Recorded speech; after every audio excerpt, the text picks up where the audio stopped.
Zira had sworn she would never fall for an older man again. After living a 2-year relationship with a boyfriend who believed love could pay rent and affection could settle bills, she promised herself a fresh start. But life has a way of testing the vows we make to ourselves. She met Kael on a hot Tuesday afternoon in Lekki Phase 1, calm voice, confident smile, and a black Mercedes that purred like a secret. She told herself she would speak to him once, out of courtesy. But one conversation flowed into another, and slowly, the line she drew for herself began to fade like smoke in the wind. In life, the heart often walks toward the very danger the mind runs from. Coffee turned into dinner. Dinner turned into weekends in Kael's Banana Island apartment, a place too neat, too quiet, too perfect to be a bachelor's home. But Zira didn't question it. She liked the way he exhaled each evening, loosening his tie as if stepping into her presence was his escape from the world. Finally, he would whisper, dropping his briefcase, "Somewhere I can breathe." The words melted something inside her, because nobody had ever needed her in that way.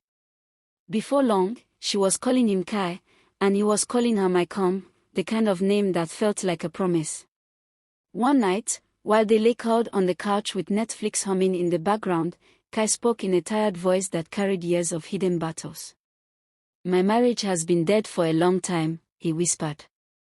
"We are just waiting for the right time to make it official. I only stay for my children." His fingers brushed hers, gentle, practiced, convincing. "Zira, I wish I met you before her. You're everything I ever prayed for." Those words sank into her chest like warm honey, but also like poison. And from that day, the last of her guard fell away.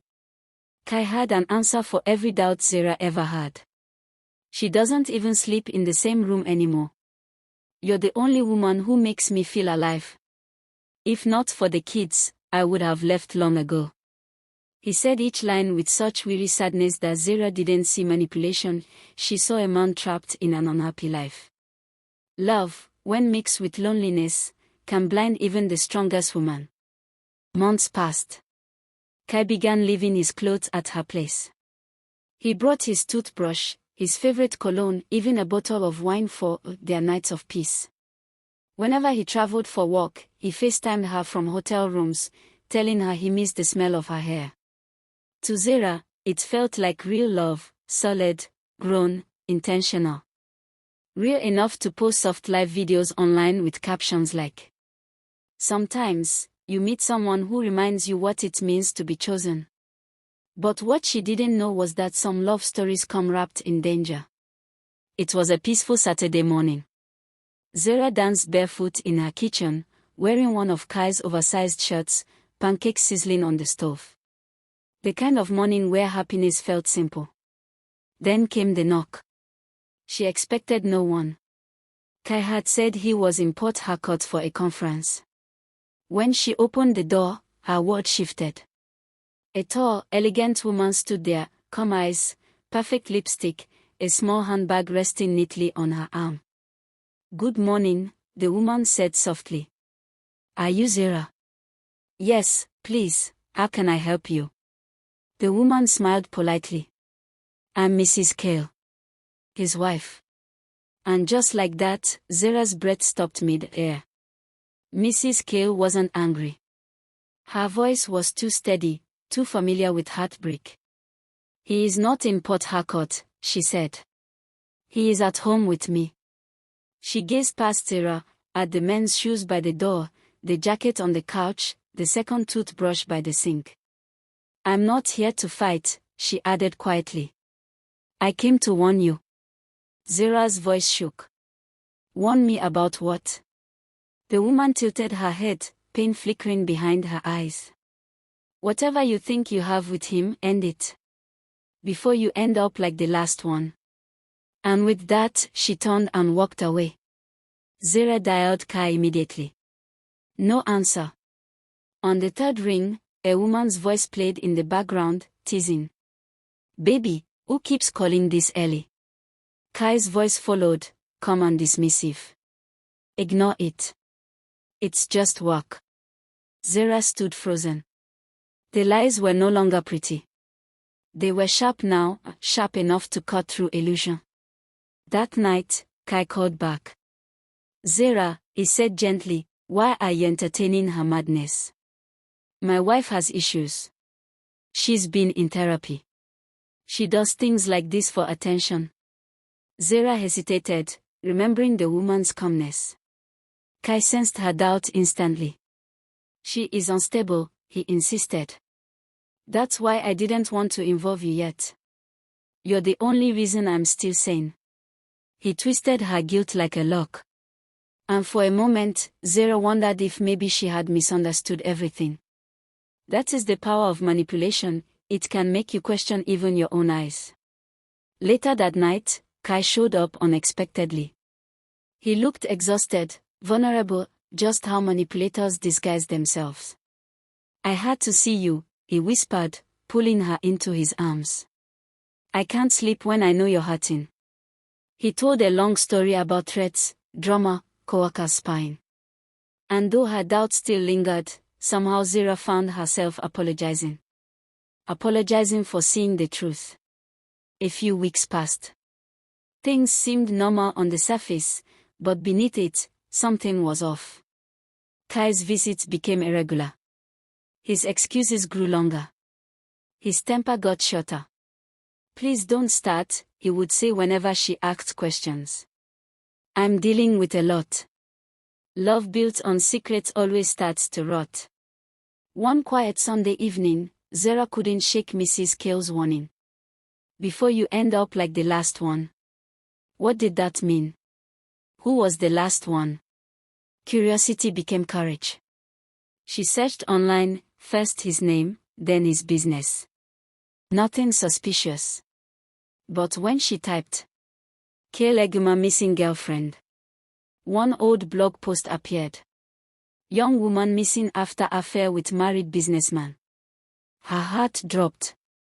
The man's name was clearly written, Mr. Kael. The victim, a 24-year-old woman named Amabel Okoro, last seen leaving her apartment with a man who drove a black Mercedes. The article said he refused to cooperate with the investigation. Her hands began to tremble. Her phone slipped and hit the floor. The warning suddenly made sense. Her phone rang. "Kael." She picked up slowly. "Oh. I was asleep," she lied, trying to stay calm. Kael chuckled. "I miss you. I'll come over tomorrow. I got you something." Then his voice dropped, quiet, cold, intentional. "Zira, don't believe everything you read online." Her blood froze. She hadn't told him she read anything. A week earlier, Kael had installed hidden cameras and audio recorders in her apartment. Inside the smoke detector. Inside her bedside lamp. He watched everything, her searches, her tears, even her silent suspicions. When he said those words, he wasn't guessing. He was warning her. Predators do not like when prey becomes aware. The following morning, Zira looked exhausted. Her colleague and best friend, Oli, noticed immediately. "Talk to me, babe. You look like someone carrying thunder on your shoulders." Zira told her everything, from the romance to the wife's visit, to the blog post. Oli's eyes widened. "My cousin works for City Post News." "That name. I've heard it before." That night, Oli made the call that changed everything. Within hours, Oli's cousin, a journalist named Nena, confirmed the truth. "Zira," she said over the phone, "this man has been under silent investigation. Fraud. Blackmail. Women disappearing. Women hiding. He chooses young women, promises them comfort, then uses them." Zira could barely breathe. "He's dangerous," Nene continued. "We need evidence." And Zira had plenty. They met at a small cafe. Zira shared everything. Messages. Voice notes. Bank transfers. Even the moments he subtly threatened her. The journalist listened carefully, piecing together a puzzle that had been scattered for years. You're not his first victim, she said. But you can help ensure you're the last. Behind the scenes, they worked quietly, tracking his shell companies, tracing the women he had manipulated, gathering testimonies. A storm was forming, one Kael never saw coming. On a Friday evening, Kael arrived at Zira's apartment with flowers and a small gift bag, the same charm he used on every woman. He walked into the living room and froze. 2 plainclothes police officers were waiting.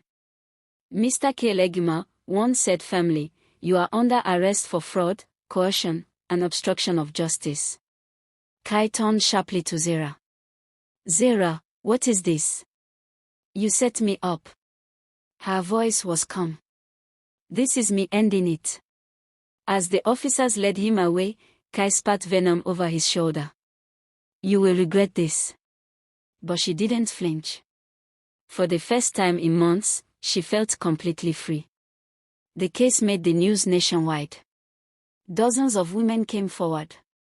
His wife walked out of the courthouse without speaking to reporters, but the relief on her face said everything. The truth had finally come to light. Weeks passed. Zira sat in her apartment, the same space he once filled with lies, now peaceful again. Oli joined her one evening. "You survived something many women don't," she said softly. "You turned your pain into protection for others." Zira nodded. She hadn't just escaped. She had been rescued by truth. Months later, Zira launched a podcast called Come After the Storm.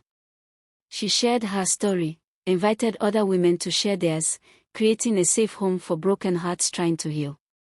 Her message became her mission. Never build your peace on another woman's tears. A man who lies to her will lie to you, too.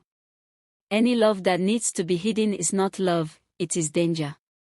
Zira's pain blossomed into purpose.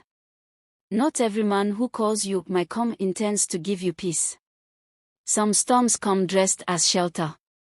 Some dangers come wearing perfume and a soft voice. But truth always rises. And sometimes, God exposes heartbreak to prevent tragedy. When the devil wants to destroy a woman, he often sends a charming man first. Thank you for listening. If this story touched your heart, share it so others can learn from it too. Don't forget to like, comment, and subscribe for more deep, powerful African life stories. We remain Whispered Heart EmmyStoryTime, bringing you stories that heal, teach, and inspire. Until next time. Bye for now.